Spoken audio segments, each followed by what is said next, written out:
The news in detail. Prime Minister Narendra Modi participated in the Veer Bal Divas celebration in Delhi, emphasizing the importance of youth in shaping India's future. In his address, Modi expressed confidence in India's youth, urging them to seize opportunities and contribute to the nation's growth. He highlighted the youth's potential to drive innovation and transform India, drawing parallels to their role in the freedom struggle.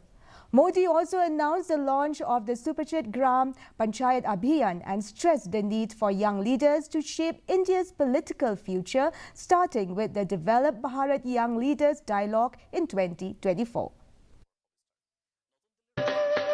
Bharat को जो युवा दुनिया की सबसे बड़ी कंपनियों की कमाल संभाल सकता है, भारत का जो युवा अपने इनोवेशन से आधुनिक विश्व को दिशा दे सकता है, जो युवा दुनिया के हर बड़े देश में हर क्षेत्र में अपना लोहा मनवा सकता है, वो युवा जब उसे आज नए अवसर मिल रहे हैं तो वो अपने देश के लिए क्या कुछ नहीं कर सकता.